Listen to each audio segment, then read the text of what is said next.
Welcome to Desire Made Real, a Discovery of Witches podcast where we recap every episode of the television show spoiler-free. I'm one of your hosts, Mandy Kay, and when I'm not talking about Matthew and Diana, I am planning and prepping for my new podcast that's going to be coming this spring called Movie Fight Club. Woo woo. I will, of course, always be rooting for your corner. Oh, of course. Absolutely. Of course. And I'm Caitlin, and when I'm not talking about a Discovery of Witches, I'm trying desperately not to plan a new podcast because I don't think I have time for that, but also I really want to do a specific one. I don't. Well, you could be like me and just retire one so you can start another one. Yeah. But you don't want to do that either. You just want to keep doing all the ones you're doing. Yeah, it's really difficult. I understand. Anyways, so each week here, we'll recap the episode spoiler-free. We'll also include a segment at the end to discuss the books, how well the adaptation works, and we will likely dive into some spoilers here, but don't worry, we'll give you plenty of warning before we get there. Episode 10, the last episode of Season 2, oh my god, was written by Susie Conklin and Pete McTighe and directed by the classic at this point, Farron Blackburn. Indeed. It kind of seems fitting that he would, direct the finale when he did do so much. Yeah, he seems to have been like the head director of the season. I don't know. Yeah. And like I said, because this is our final episode, which seems to have come up really quickly, even though when I look back on it, not really. I don't know. It's very strange. I'm a little sad. We've got some housekeeping about our future. Sounds very intense. Just that once we're done this episode, we're going to take about a 2-week break from a regular episode in order, well, because of the way that we record. And then we're going to do a big wrap-up episode where we're going to address any emails and questions. And if there's anything you want us to talk about that we didn't talk about, please tweet or email us. Or any corrections that we didn't yet address, please tweet or email us. And between now and then, hopefully there will be a bonus episode with our science expert. Yay, I love bonus episodes with our science expert. I wish that we had more sciencey things to have her talk about this season, but hopefully we can go back to a regular segment in season 3. Well, not to jump the gun on what we're going to be talking about in our wrap-up episode, but they did announce the casting for Chris, which does imply a lab. Yes, it does. That'll be awesome. Yeah. But we're not there yet. We're still talking about the season finale. So, Mandy, did you like this episode? I didn't not like it. Okay. It was very lackluster for a season finale. There wasn't a ton of action. It was a lot of exposition and saying goodbye. Mm-hmm. And that's not what I expected from a season finale. Because, the season 1 finale was very frenetic and high-paced and are they going to make it or not? Right. And this one was just kind of very laid back and setting up a lot of things for season 3, but not really. I don't know. It wasn't a heavy episode, and I wanted it to be a heavy episode. That's fair. I did mention last week that, or episode 9 was kind of the climax of the season, and then episode 10 was like an epilogue kind of thing. Mm-hmm. And that is very much the feeling I get from it. Yes, that's a really good way to describe it. So I enjoyed it. I did not like it, but it certainly isn't my favorite of the season. Right. I honestly think this season works better as a binge than a week to week. Because if you're watching it all at once, I don't know how to describe what I'm saying, but it feels like a complete story to me, is I guess, all the episodes together. And therefore, I don't mind that there's not a big thing that happens at the end. Yeah.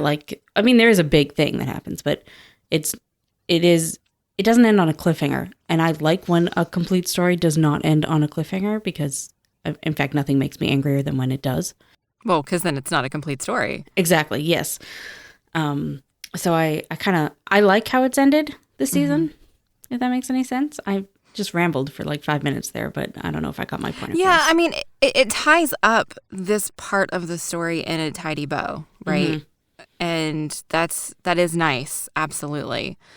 I think you're right, because I didn't binge. I did watch this episode by episode, and I think you're right. It lends itself to binging because of the complete story. There are no episodic elements at all. Yeah.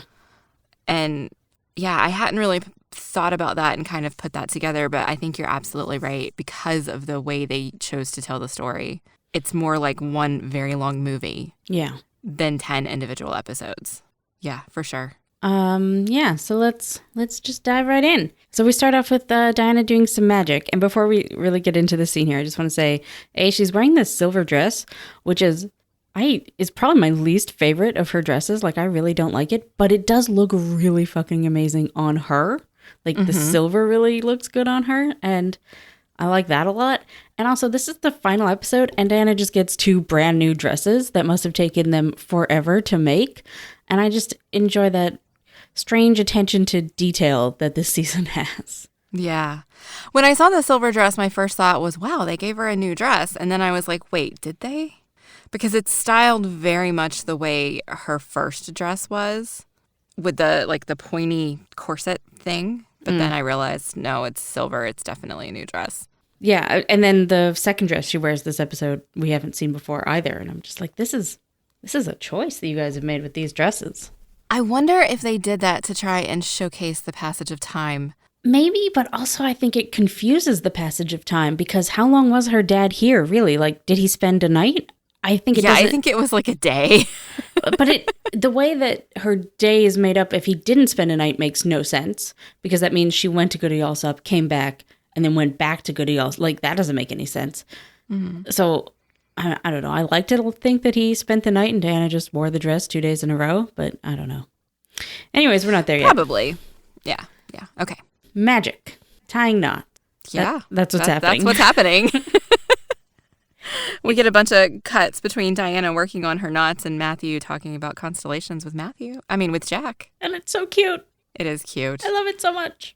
And then as a family, they go stargazing in London, which, as Diana says, that is magical. Yeah. I'm surprised it wasn't cloudy. It's always cloudy in London. Well, then they wouldn't have had the wonderful, scene with them stargazing. So nice. I just love the little cute family scenes that are in this episode. Yeah, they certainly did a lot more in this one, trying to set up that emotional impact of leaving Jack behind. If I have something that I really want to talk about that, but we're going to do it in the spoilers because that's the only way it'll work. Yep. All right. So then Diana fails, not 9. Mm-hmm. And she apologizes, and Goody Allsup just kind of says, well, that's okay. Oh, by the way, another Weaver has arrived in London. Which I hate that they reminded us in the previously on that her dad was a Weaver, because it's like, oh, obviously. Yeah. If that hadn't been there, it would have been much more of a surprise. Yeah. Or maybe you still would have gotten it, obviously, especially if you've read the book, obviously. But I don't know. I just hate when they do that. Mm-hmm. They give it away so early. Yeah. Opening credits, as always, and we cut back to present day. Agatha, Nat, and Sophie have arrived at Sator. It's a big party now. Well, it's not quite complete, because then we have Marcus and Phoebe in the car driving, because Marcus is taking Phoebe there, which I think is amazing. I love that Phoebe is driving, because it did kind of... I feel like at the end of season 1, we talked about when they're heading towards the Bishop house, Diana is driving, and we talked about how we found it surprising that Matthew would let her. But, they were going to Diana's home, so it kind of made sense. But then here, we have Phoebe driving to Marcus's home. And so Marcus is just like, no, I don't drive. I don't know. I just think that's funny. It doesn't surprise us here. Like, Marcus totally would not be threatened by his woman driving. Exactly. I love when they get there. Marcus is so proud to introduce her to Isabeau, and the way, like, the look on his face when he calls her my partner. Yeah, they're so cute. It's adorable. And I love that she's so welcoming to Phoebe. Mm-hmm. And it's just such growth for Isabeau. Yeah, so, like, from the beginning of this season to now, like, when Sarah and Em got there, and she was very standoffish and cold and just like, well, you're here because you have to be, and I told Matthew I'd take care of you. To hear actually welcoming these people into her home. Yeah. It's so different. I love it. And also just, like, if you compare that with her saying hello to Diana last season, the first time one of her family brought home a non-vampire love interest, at least within the story. It's just so different, and she is so different, and I like it a lot. Yeah. And then we're back to 1591. And we go to a bookshop because why not? I love Diana just walking in and very loudly saying, hello, I don't know. It just seemed very anachronistic to me. Whatever. And very, very Diana. And very out of time, which I liked. Yep. I just love that she wants to buy Jack a book because his book was stolen last episode. His book was stolen. So she gets him a new one. And then Matthew's face when he says, "I smell coffee," is so great. It's like, what is this wonderful nectar that I miss from 400 years ago? In the future, not ago. You know what I mean? Yes. And that's funny. And I love how he just like chases this dude down and is ready to murder him. Yeah, that is interesting because he's not necessarily a bad person just because he's a time walker. Like, why? Oh, well, I assume they think it's somebody coming after them from the congregation. Okay. That would be my first thought, too. Yeah, because coincidentally, why would another time walker appear where they are? Okay, that's fair. That's fair. But then when Diana says dad, he's immediately like, ooh, take back the murder. Yeah. Yeah, I love how he accepts Stephen right away. Yeah. You know, but he is Diana's father, and so they're going to let him in, talk secrets, just trust him right away. I like that. Me too. I also like versus the book. Well, in the book, Diana always called her dad Daddy, which is just not, I would not have enjoyed watching that happen. So I'm glad they just have her say dad. Okay. All right. I like the next scene when they're all sitting down talking. And Matthew hands Stephen a drink and says, "I think we all need one of these," and then goes to hand one to Diana and is like, "Oh, no, you can't have alcohol." This whole scene is quite possibly my favorite in the whole season. I don't know why. I just love that it's cute. It's got good acting. I love that Jack comes in and it's just very clear that they're a family. And even before that, when they're sort of talking and then Matthew just kind of casually asks about how the ninth knot is going and Diana answers. And it's just very clear that they have this life together here. And it comes across so good. And I love watching Stephen watching them. And I don't know why, but I just love this scene so much. It is nice to get a scene that's just kind of routine and mundane when, you know, we've been fighting with Edward Kelly and Mad Rudolph and worried about the Queen and being kidnapped by Kit and Louisa. You know, it's just a nice, relaxing family scene. Yeah. Yep. It makes me so happy. And then we find out why Stephen is there. He tries to lie and say, "Well, I'm an anthropologist. I'm here to observe." And Matthew and Diana are both like, no. Yeah. So he reveals that he is there looking for Ashmole 782, to which Diana gets really excited because they have it in the house. Yeah, I love when she turns to Matthew with the little grin, just as Stephen's saying that he's looking for Ashmole 782, and that she's just like, we have it. It's fine. Yep. It's good. But of course, he has gotten there too late as well. The book has already been torn. But we do find out that the page that they had arrived out of the blue. They don't know who sent it to them, but it was postmarked Jerusalem. Yes. So they assume Rabbi Lowe has something to do with that. And this is another scene that I enjoy because once they have the book and they've sort of repositioned themselves on the table, Matthew has like ostracized himself to a dark corner because of course he has. And then I don't know what this choice was, but Matthew Good is using like all of the powers of his voice while just having this mundane conversation about a book. And like he'll whisper and be menacing, but he's just saying, the DNA that it contains could hold many answers. Its importance goes beyond mere research. Powerful creatures are looking for it.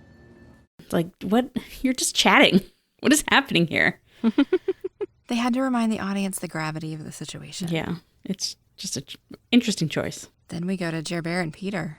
And what's probably one of my favorite lines from the episode is in this scene. Okay. Is it fetch? Yes. Yeah. I wrote that down too. Yeah, Gerbert's taunting Peter. You know, he's like, it's going to take a powerful witch to find the pages. And Peter's like, I'm not your hunting dog. And Gerbert just says, fetch. And I'm like, yeah, I hate you both, but I kind of root for Gerbert over Peter. Oh, yeah, because Gerbert's just a bit of an ass. Peter is an evil monster. He is, absolutely. Like, Gerbert just wants power, and Peter wants power too, but he wants to do evil things with it. Yeah, it is different. Like, Gerbert wants power, But the way that Peter wants power just seems more... Malicious? Not malicious. I can't think of the word. I feel like Peter is willing to do worse things to people, but will also tell everyone that vampires would do worse things than witches. Yes. You know? And I actually think, okay, I know we don't talk about the book too much in this, but a scene in the book that he has, I think describes why I hate him so much perfectly. In that he thinks to himself, well, I'm not going to kill this dude because a vampire would, but I am just going to release this blood clot so that he has a stroke and dies here in the basement by himself. I'm like, no, you just fucking murdered him, actually. You know? Yeah. But he convinces himself he's not evil. That's what I don't like about him. Yeah, no, that's good.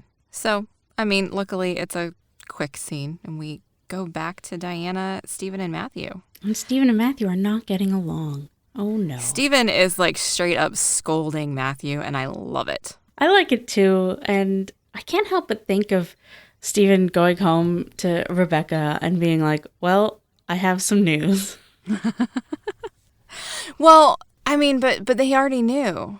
Rebecca had already seen Matthew at that point because Stephen asks, this is your vampire, I take it, because Rebecca had saw it. Yeah, sorry. I meant more like, hey, I met them. Oh, you know, I talked to her, like, Diana's, 4 or something right now?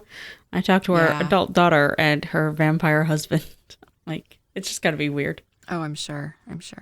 Stephen brings up some great points in this scene. You know, he's scolding them for how long they've been there because they had to have changed history because they've inserted themselves into it by adopting a child, like stealing the book from Rudolph.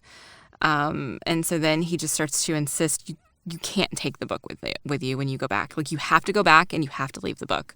And Diana is super not on board with that. But he apparently gets through to them.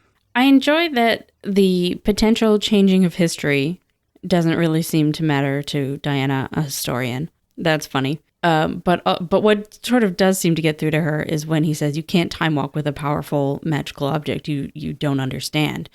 And I can see where that might get through to her because who knows where they could end up or what could happen. Yeah. Yeah, she's still struggling with her magic, so absolutely. And then I think we're back to present day.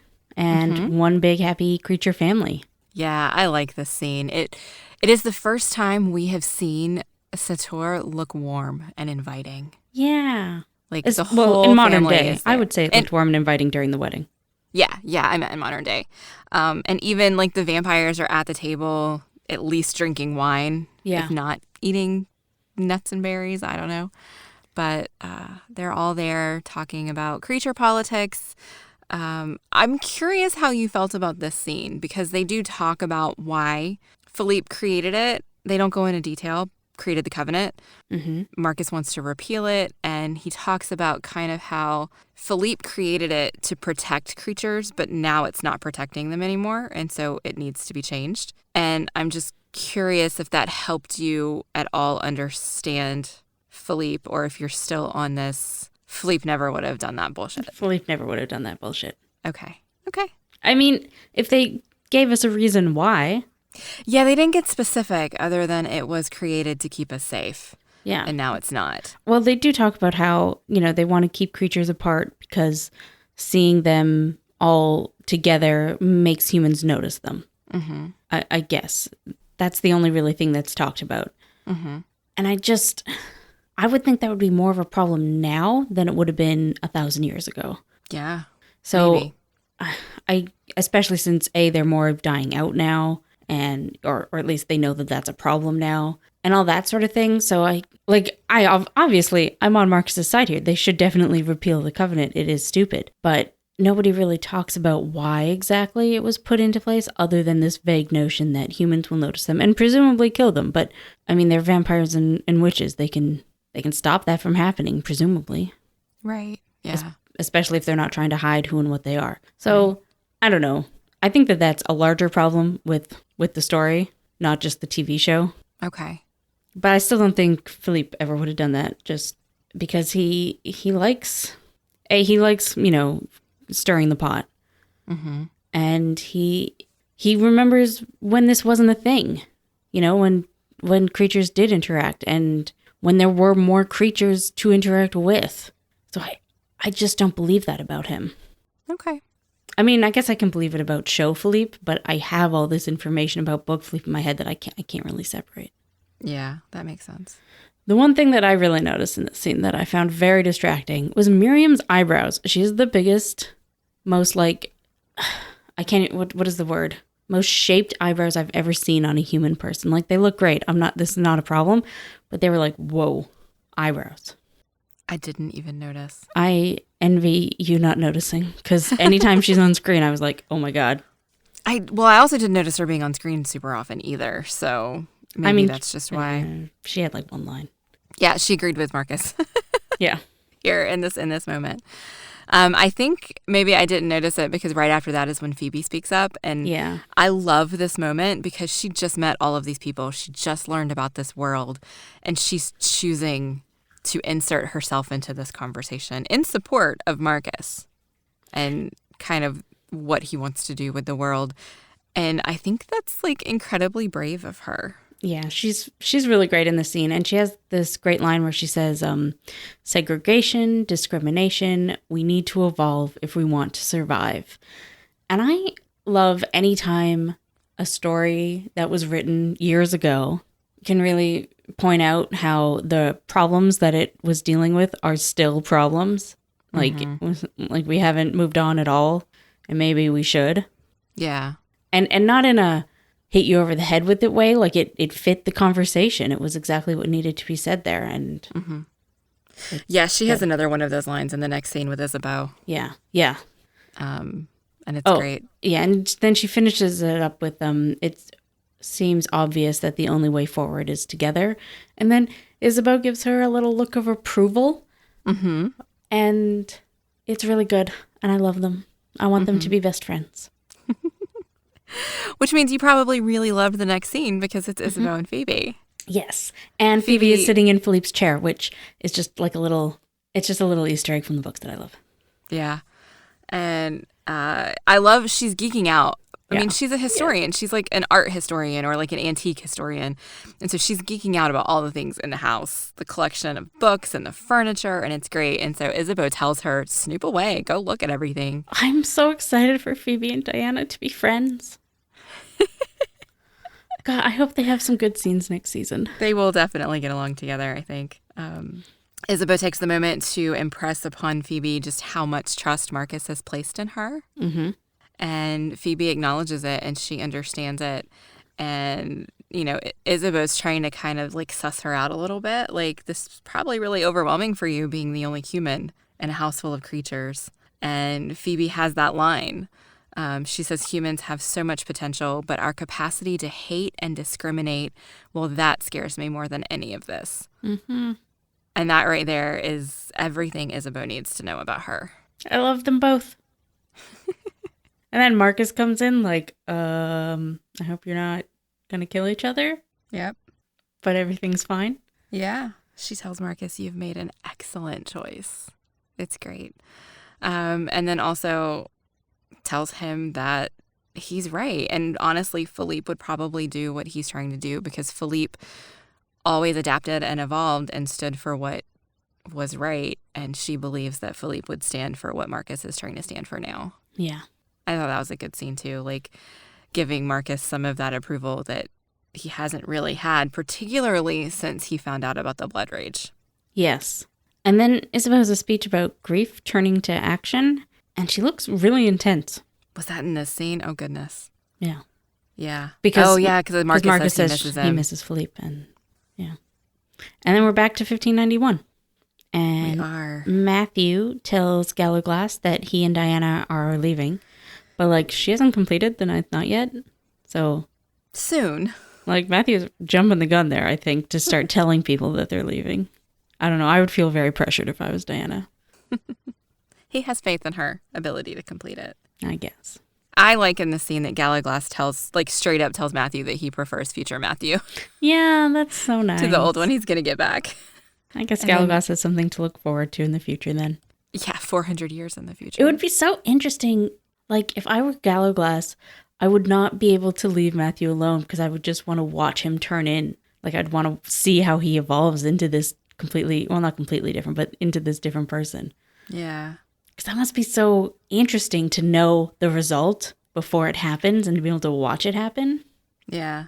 Yeah, I mean, time is such a strange thing, like time travel. Mm-hmm. And so I kind of, particularly in the way a few things played out in this episode where Susanna gets the chess piece from Diana. Yeah. Like, I feel like all of these things always happened and were always going to happen. So Gallowglass did get to see Matthew turn into this person, having known from the beginning what he was going to be. And although it's hilarious to me that they make sure that that Diana gives not Sophie the chess piece, but then they just completely forget about how the earring got into the Bishop house. Yeah. So that was funny. Well, I mean, they got one of them, so. Yeah. Then we go back to Diana and Stephen. Mm-hmm. They're just kind of walking and gabbing and catching up. And we find out Stephen is self-taught and never actually learned the nuts that Diana is learning, which is interesting to me. Which might be the first hint that we got that Diana is actually going to create a spell sometime. I don't know, whatever. I'm still pissed about that. I do like how Diana is being really, really proud of herself here and wants to show off to her dad about what she can do with her magic now. Mm-hmm. And it's just really cute and probably exactly how somebody might be if they hadn't seen their dad in 20, 25 years or whatever it's been. Yeah. She's still struggling with the final knot, and Stephen asks if she's afraid of it, and mm-hmm. Diana's like, "No, you should see what I do with my magic. I'm not afraid." Yeah. So then Stephen's like, "Well, something is going on. Is it desire? Do you not want to finish this? Because when you do, you have to leave." Yeah. Like, there's some straight up psychology that he's pulling on her there. I don't know. I'm on Diana's side. Just stay. It'll be less complicated. Right. You and Matthew and Jack. Oh, and I guess she is pregnant, so there's that too.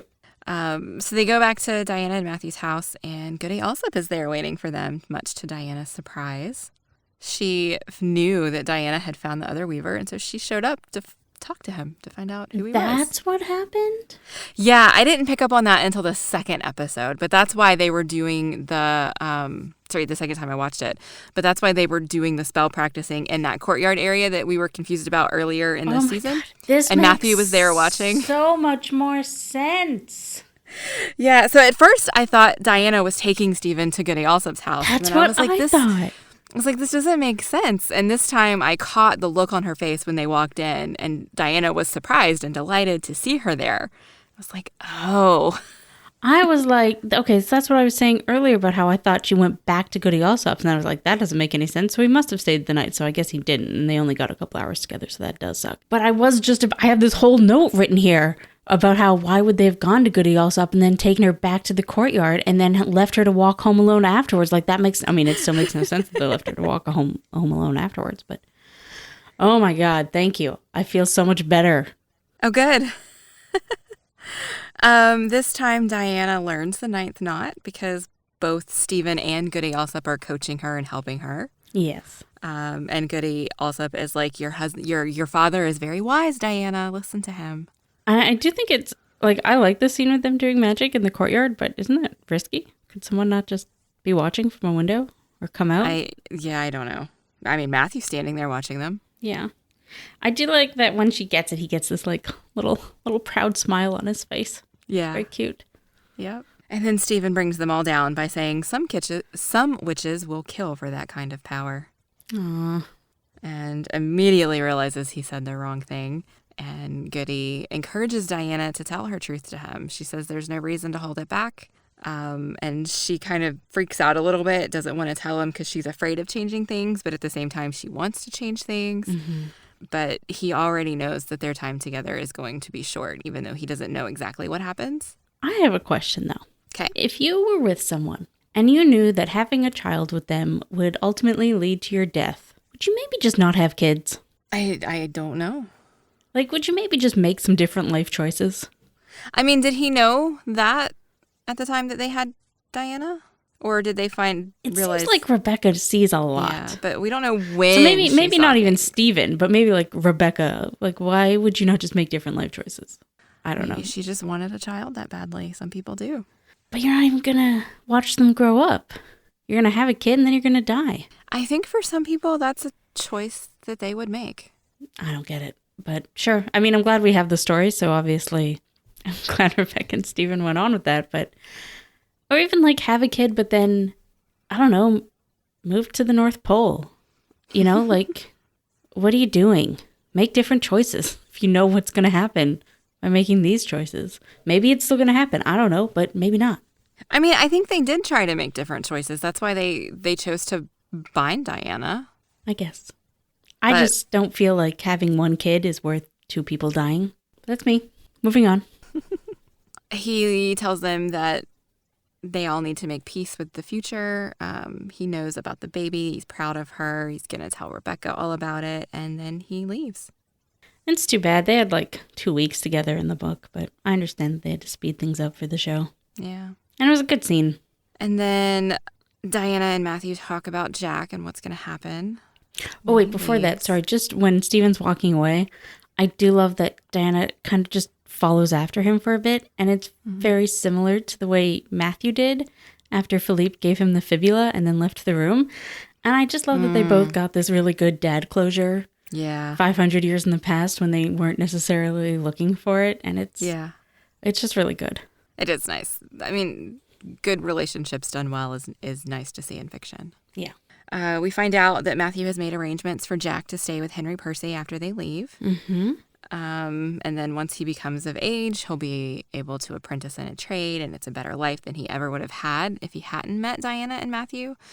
But Diana is still worried about him and is afraid that if he lives with humans, he's not going to be taken care of. Okay, I wasn't going to bring this up to spoilers because the actual answers are spoilers. But leaving the actual answers aside, why don't they even talk about just bringing Jack with them?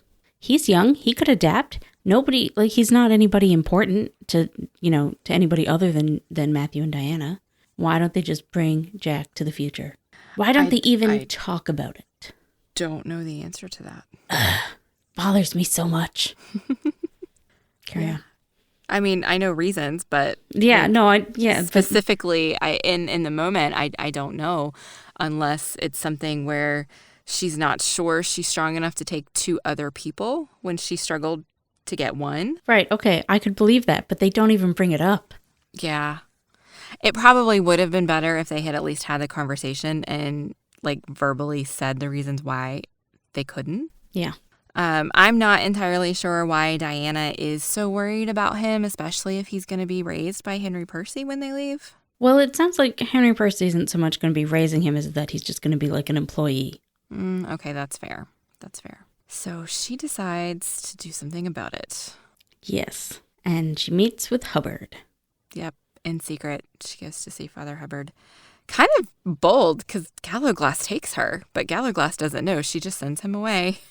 Yeah, this worked out a little differently in the book so that it made a little bit more sense, I feel. But I honestly don't remember that well. But, I mean, Gallowglass looked a little iffy, so I don't know. So she asks Father Hubbard to take care of Jack as if Jack was his child. But why would he have any idea who Jack even is? Like, she just says Jack. And Hubbard says, Father Hubbard knows everything that goes on with people. With creatures. Jack is just a regular human dude. But he lives in a house of creatures now. Sure. And he's constantly with Francois and Pierre, so that doesn't surprise me. I guess. Father Hubbard is like, you're not even one of my children. Why would I do anything for you? So she says, well, what if I was? And then gives him a drop of blood. Matthew would freak the fuck out. Yeah. I get why they kept the scene. It's an important scene. But they kept a lot of the same lines from the book, but took out a lot of the other things that happen. And the lines just make no sense without these other things that happen. And it's very strange for me. Okay. What are you finding very strange? Well, she says, what is blood if not fire and water? What does that have to do with anything? Yeah, it doesn't make any sense. Like, it makes sense because she does something in the book. But why? Yeah, that line didn't make sense here. I half expected when she said it, something to happen. Like, is her blood going to burn him? Like, what? And then nothing happened. Exactly. So it was an odd, it was an odd sentence for sure. So, but she gives him the blood. He learns they're time walkers. sees kind of some of the stuff that happens in the future, knows that her name is Diana Bishop. Yeah.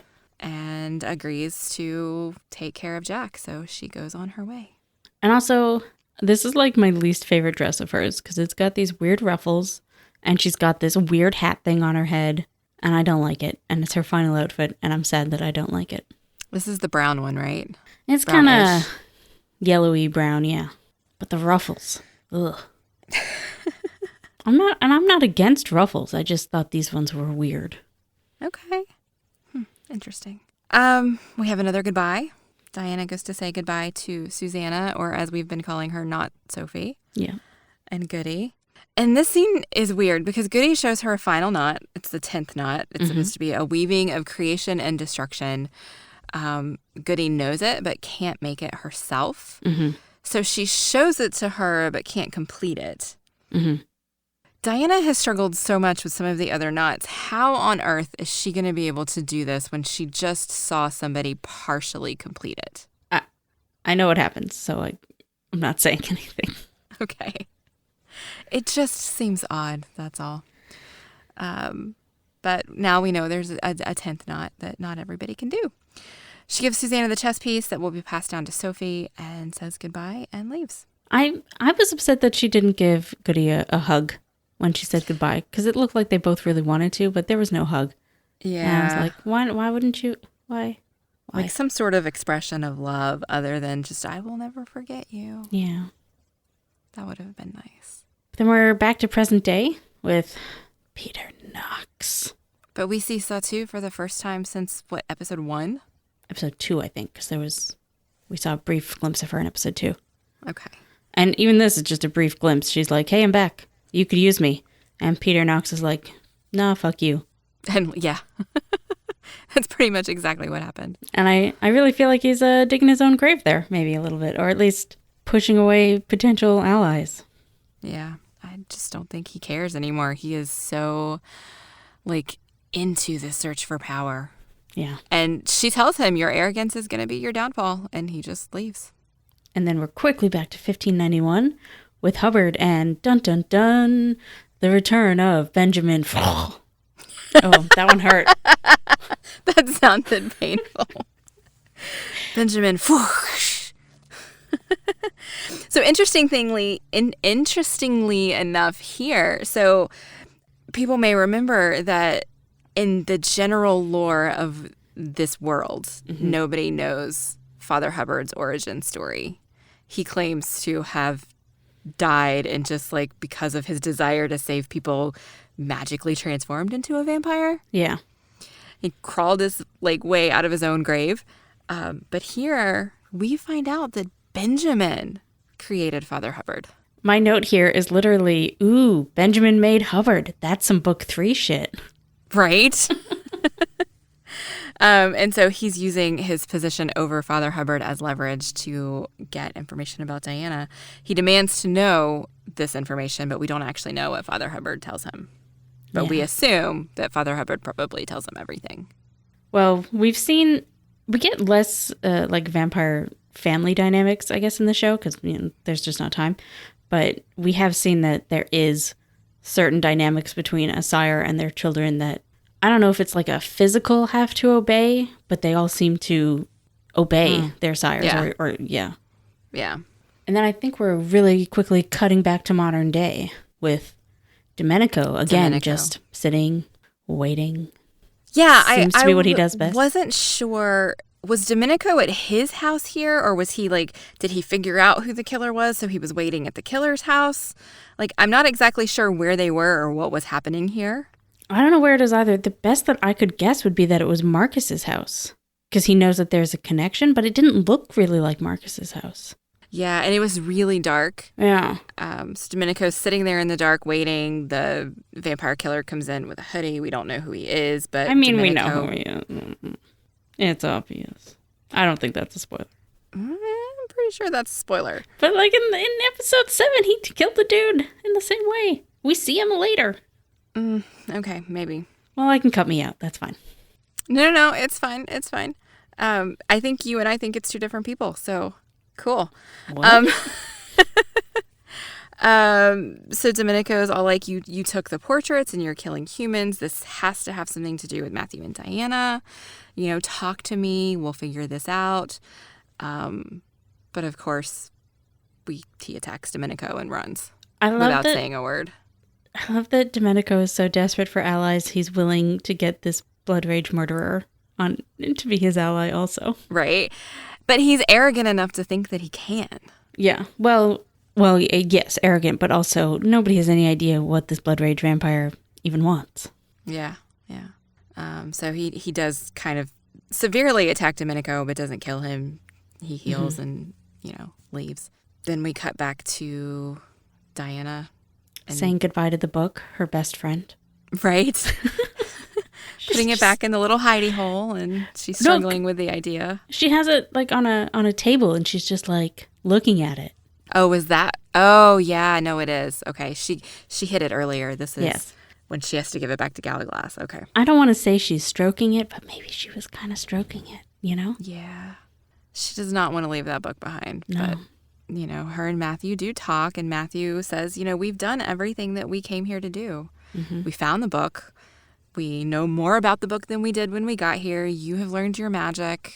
It is time to go. And they decide to time walk that very night. Yep. There's no reason to wait. And then Diana has a very emotional goodbye with Galaglass, and she gives him the book to return to Dr. D. And, I get that this is a show and they want us to be all emotional and stuff, but, he's an immortal vampire. You're going to see him when you get back. You can just call him when you get home. Yeah, but it's not going to be that Galaglass, though, right? It's going to be 400 years older Galaglass.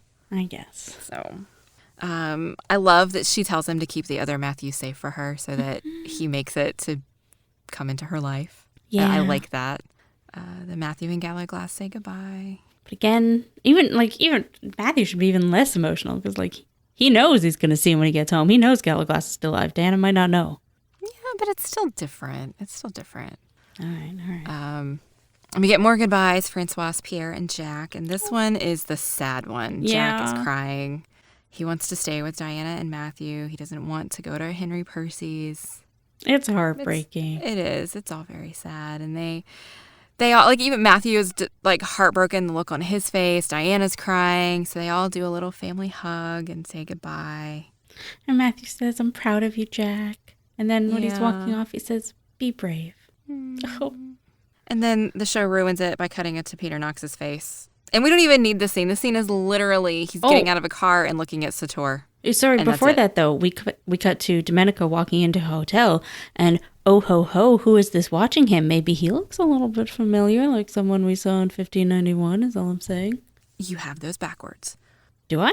You do. Oh, fuck. I guess the scene with Knox was so stupid to me that I just skipped right over it. It was so stupidly brief. It was him getting out of his car and looking at Sator in the distance. That's it. And then we cut to Domenico going home, trying to cover up the blood, and Benjamin is watching him. And then we cut back to Peter Knox doing his stuff. I just skipped that scene with Peter Knox then. Yeah, like I said, the show ruined it by showing us Peter Knox's ugly face. They didn't need to do that. I guess, as much as Domenico's a bit of a snake, he is better looking than Knox. So, yeah, that would have been better.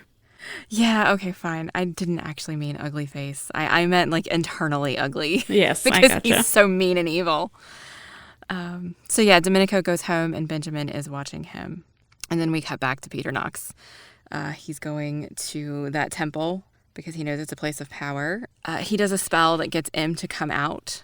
She wakes up and gathers all her supplies and comes out to do her spell to find Rebecca again. My note here is that I despise seeing Knox at this place where Diana was with Philippe. Mm-hmm. And I hate him so much, and I want to claw apart his stupid, smug little face. Yeah. I hate this man. Yeah, the rest of this episode is tough. Yeah. So M has gone out to the temple. Sarah wakes up, realizes that she's gone. Marcus comes out, and everybody thinks that he woke up because the baby's crying. And he's like, no, I heard the front door close or open or whatever he says. Mm-hmm. And so then Sarah's like, well, where's M? I think having the crying baby, though, is smart because it does mean that the vampires wouldn't necessarily have picked up on her sneaking out. Yeah. So very smart. M does contact Rebecca, and Peter watches, which is awful. It's just awful. Yeah. Like, because he gets this, like, all voyeuristic, like, stalkery, Yeah. oh my God, it's Rebecca look, right? Yeah, and it's this, like, sweet scene because M finally got her and was talking to her, and he's there ruining it. And I hate this man so much. Yes. So he starts walking up. Rebecca warns M that she's in danger and that she needs to hide the page. So she magics the page away. Peter uses magic to try and force her to bring it back. Yeah. And it sucks. Sarah realizes where M is because all of her magic spells or her magic supplies are missing. So she runs out to find her. Isabeau realizes that someone powerful is there. She doesn't know that it's Peter, but she knows that it's a creature. Yeah. And then the scene. So we have this scene that the show was kind of stuck with.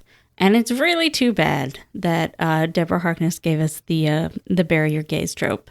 And it's really tough to watch this, like, white dude murder this black lady while she's, like, literally on her knees in front of him. But also, I think they did the best that they could with what they had, considering it had to be done. And I like that they have call him out on his bigotry and hate while he's doing it. Yeah, absolutely. She, like, flat out calls him a bigot. Yeah. So they did the best they could with the scene. And it is terrible. And I love M so much. But Peter kills her. Yeah. And Marcus tries to stop him from leaving, but Peter's magic is stronger than Marcus's, which is disappointing. And I don't know if it's actually stronger or if Marcus just doesn't really understand how to handle himself yet. I felt so bad for Marcus here. I think it's more likely that second one that, I mean, Peter is like a powerful witch. He's on the congregation. Like, he's not Diana powerful, but he's powerful. And he's, like, fully competent in his capabilities. Marcus is a couple 100 years old, but I think self-confidence is still a new thing for him. Yeah, he's still a baby. Yeah. As a creature goes, I think. So he does at least, he gets Peter not to kill him because Marcus rightly tells him that if you do kill him on Declaremont land, you're going to start a war that you can't possibly win. Yeah. And so Peter chooses not to kill him, but puts him to sleep instead, and he runs away. Marcus is going to feel so guilty, and I feel so bad for him. Yeah. And then we get that scene that you have been waiting for since the next up. The scene last was episode. The weirdest blocking of all time. It actually makes sense to me now watching it in context. Honestly, it does. Since they just sort of sat down to chat. Yes, they're sitting on the bed talking about leaving, what they need to do. They're happy. And because they're happy in this conversation, they just lean forward to kiss. It makes sense in context, but it does look weird. I don't know. Even if you sat down to chat, I feel like maybe you wouldn't sit on opposite ends of the bed. No, I think some people would. All right. I buy it. I completely buy it. I do really like Matthew's line here when he says, to be a husband and a father again, that's all I ever wanted. Mm-hmm. And I especially like, because it isn't clear if he's talking about Jack or Diana's pregnancy or both. You know, he doesn't. Oh, I completely assumed it was Jack. Or both. It's probably both, yeah. Yeah, so. Yeah. And then he tells her, let's go meet our future, and he shuts the door. Which is stupid. Yeah, I know. I'm sorry, why would he get up and shut the door? Like, I get the whole imagery of, like, shutting the door on this portion of their life. Yes, that makes sense from a television point of view, but why wouldn't they both just stand up and time walk? Right? Who's going to see them? They're in their house, and nobody else is in the house with them, but, you know, it's fine. So then we have a couple of quick cuts before the end. We see Gerbert standing, looking out over Venice as he does. Sarah is cradling M on the altar, crying because she's dead. The baby is safe in Sator with Nat and Sophie and Agatha, and Isabeau is just sitting at Philippe's desk waiting, and we cut to black. Yeah. I like that we ended on Isabeau. That was nice. Mm-hmm. And, something I forgot. Marcus gave this, like, almost throwaway line when he was running after Knox, and he told Isabeau to protect the baby, which I like that they put that in there, because otherwise I would have just been like, why didn't Isabeau go after Knox? Because she's powerful and old and stuff, so that makes sense. Yeah, especially ending with us seeing that the baby is still safe. Yeah. Yeah, absolutely. So that brings us to the end of season 2. Crazy. And the end of our time in the 16th century. Oh, I'm so sad about that. Like, I'm excited about season 3. Especially since I think we're going to get it so much quicker than season 2. I hope so. But I'm going to miss the 16th century so much. I'm going to miss us being wrong about history. I'm going to miss... I'm just going to miss it. Yeah, it was nice for sure. But I'm really excited about some stuff coming up next season, which we can't talk about just yet because we're not quite in the spoiler section yet. Right. So if you want to hear our thoughts about season 3, stay with us. If not, hopefully we'll see you in our wrap-up episode. So I have a question for you then. It sounds like you are thinking that the person who attacked Domenico was Benjamin. Yeah. Do you think it's Jack? Yeah. Oh. Because the killer's Jack. Is it? Mm-hmm. It's not Benjamin? Mm-mm. It's Jack. I forgot about that until this episode. So in my book 3 read, I'm on chapter 3. So they're still at September. So apparently I've forgotten some things. Okay. To be clear, it's been a long time since I've read it, but I am 99.9% sure that Benjamin Sire's Jack, which is why he has Hubbard blood. Sire's Jack. Ah, right. Benjamin Hubbard. Yeah. So that's why the bloodline is still there. Jack has blood rage, and Jack is the one who's killing everybody in London that Domenico has been tracking down. That's why they wouldn't show the face of Domenico's attacker, but they showed Benjamin watching him. That does make sense. So I'm 99.9% sure that was Jack.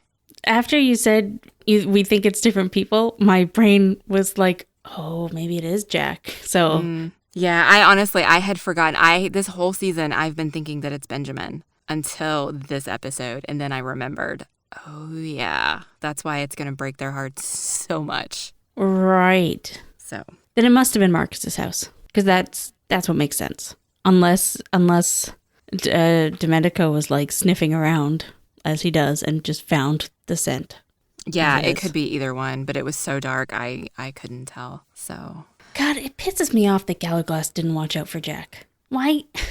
Whatever. I think they end up explaining that in the book. I hope because, so. Again, I'm on Matthew I'm on and Diana. 3. Yeah. It's so.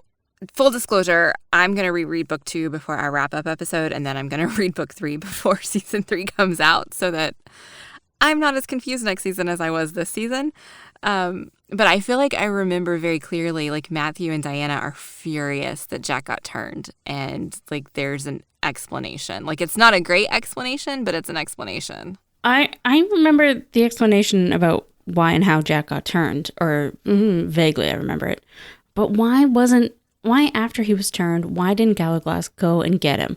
Especially in the book, because they were much better friends in the book than they were in the show. Like, because Galaglass spent so much more time with them. Yeah. Or we had so much more time to see what, you know what I'm saying? Yeah. And I'm just like, why didn't you go and get him?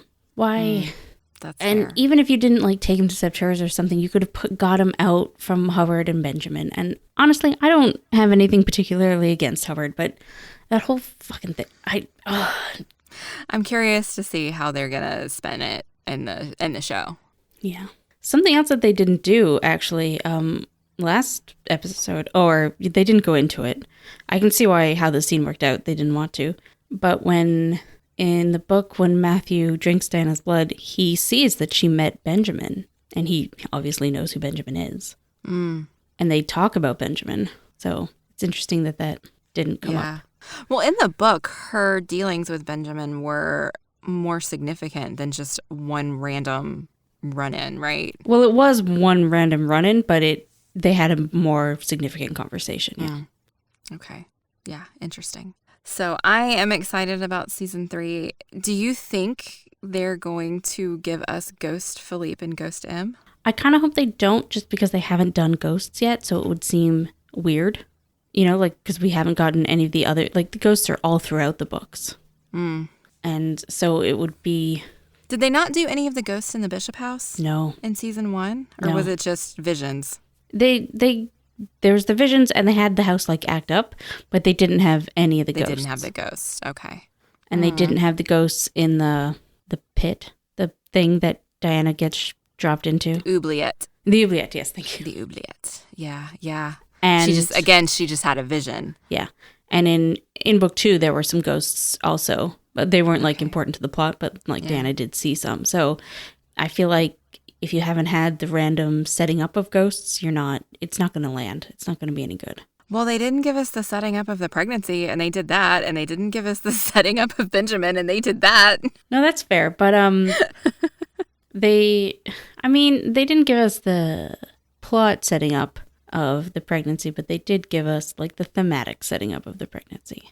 All right. That's fair. That's fair. All right. Just a couple of other spoilery things that I wrote down, I guess. Like when they have Phoebe sitting in Philippe's chair, I assume that is a nod to how, I think it's Isabeau gives Marcus and Phoebe Philippe's chair in Marcus's old house at the end of Time's Convert. So I really liked that. And I think when Diana and Galaglass say goodbye, Galaglass has a really good look on his face that seems like maybe he's just a little more sad than he should be to say goodbye to Diana. Yeah. I couldn't remember if that stuff comes up in book 2 or if it was book 3. Oh, it doesn't come up till book 3. Till book 3. Okay. Because it's after he spent his whole life watching her. Yeah. But yeah, I assume it started here. Yeah. Yeah. Okay. All right, or her whole life watching her, not his whole life. Right. Yeah. Okay. Interesting. But yeah, I guess that's season 2. Yeah, I guess everything else that we could talk about will be in the wrap-up episode. So yeah, we will do that soon. But if anybody has anything we want to talk about or you want us to talk about in the wrap-up, anything we missed addressing, if you want to tell us both to read the books more, I will read the book before we get to the wrap-up episode. Hopefully I will finish book 3 by then also, because usually our wrap-ups are full spoilers. Yeah, absolutely. I say usually as if we've done more than one, but you know what I'm saying. Hey, one's a pattern. I mean, It's not, but it is if we say it is. Yeah. Alrighty. So we would love to know what you thought of the entirety of season 2. You can tweet at us at DesireMadeReal. I'm Caitlin, and you can follow me and find my other shows on Twitter at InferiorCaitlin, or you can email us, DesireMadeRealPod@gmail.com. And I'm Mandy Kay. You can find this show and all of the other Eloquent Gushing shows, including my new one, Movie Fight Club, at eloquentgushing.com. We are also on Twitter, Facebook, and Instagram at Eloquent Gushing, or you can just give me a shout out on Twitter at Mandy Kay. And until we meet again, remember that with every ending, there's a new beginning. This episode would have been a really good episode for them to say that, because they talked about beginnings and endings so many times. Yes. And they still didn't do it. It's like they hate us. Yeah, like us and you and me in particular. Right. Absolutely. It was directed at us.